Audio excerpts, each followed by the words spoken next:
Ulang tahun Ikapista, Ikatan Keluarga Asal Pegagan Ilir Suku 3, Kabupaten Ogan Ilir yang ke-19, Sabtu 28 September 2019, dihadiri langsung oleh Gubernur Sumatera Selatan Herman Deru.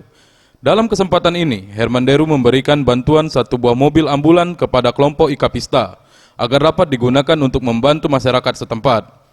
Gubernur Sumatera Selatan Herman Deru berpesan, agar kepercayaan ini dapat terjaga, sehingga kelompok Ikapista dapat menjadi kekuatan ekonomi, bisa mengayomi masyarakat serta anggotanya.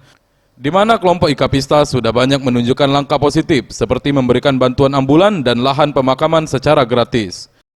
Tahun ke-19 ini, Ikapista menunjukkan langkah positif yang luar biasa terhadap pengayoman kepada anggota dan lingkungannya, di mana langkah-langkah positif sudah mereka lakukan, seperti memberikan santunan kepada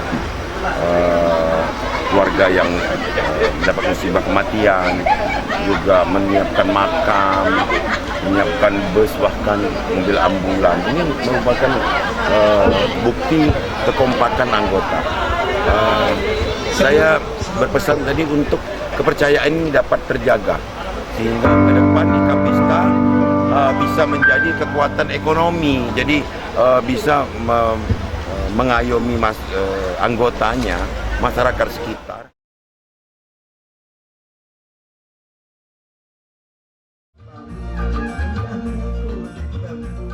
Weli AF, Sriwijaya TV.